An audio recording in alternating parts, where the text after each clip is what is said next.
Inner Spiritualism. Today we explore the fascinating story of a lesser known yet incredibly powerful figure from the Mahabharata, Barbarik, also revered as Khatu Shyamji, a warrior whose unmatched devotion and ultimate sacrifice are still venerated by millions. Barbarik was born to Ghatotkacha, the powerful son of Bhima, and his wife Mauravi. Mauravi was the daughter of Muru, a demon king.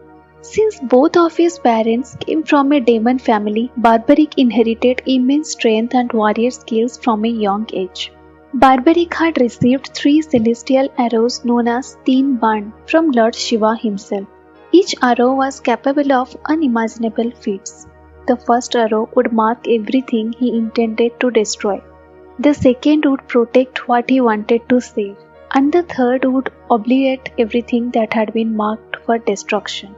With just 3 arrows, Barbarik claimed he could finish the entire war in a matter of minutes. But there was a catch. Barbarik had promised his mother that he would always fight on behalf of the weaker side. While this may have seemed noble at first, it posed a dilemma. Because as soon as he started fighting for the weaker side, the balance would shift and the other side would become weaker, meaning Barbarik would have to switch sides continuously, leading to the destruction of both the armies. This is where Lord Krishna, the greatest strategist, intervened. Disguised as a Brahmin, Krishna asked Barbarik who he would support in the war. True to his vow, Barbarik said he would support the weaker side, which at that moment was the Pandavas. Realizing that Barbarik's power would lead to a complete annihilation of both sides, Krishna revealed himself and asked for a favor.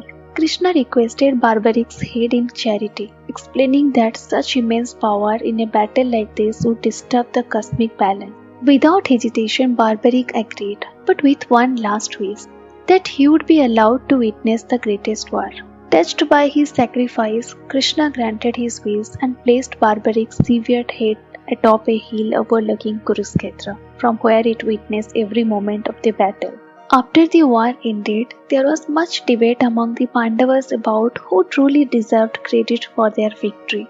Was it Arjuna's skill, Krishna's guidance, or Bhima's strength? To settle the dispute, they returned to Barbarik's head, which had observed the entire war from its unique vantage point.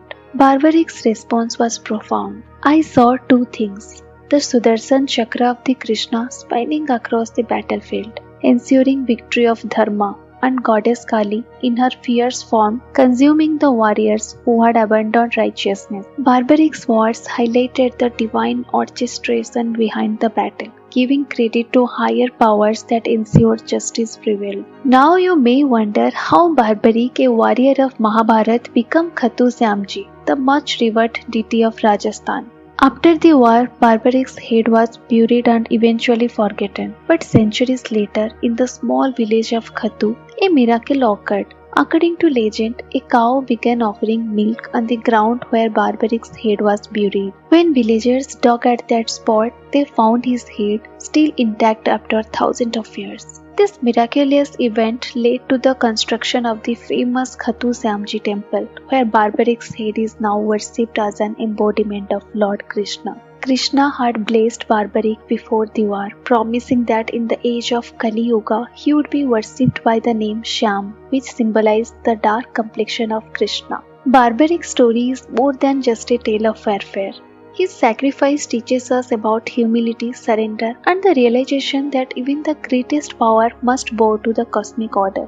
Despite possessing unparalleled abilities, Barbarik's willingness to offer his head in charity demonstrates the ultimate act of devotion. Many devotees believe that Khatu Shyamji grants boons to those who approach him with a pure heart and that his blessings help them overcome difficulties in life. His temple in Rajasthan is visited by millions, particularly during the annual Phalgunu Mela, where devotees from all corners of India come to seek his grace. Thank you for tuning into Inner Spiritualism. If you enjoyed this episode, don't forget to subscribe for more stories of profound wisdom and spiritual insight.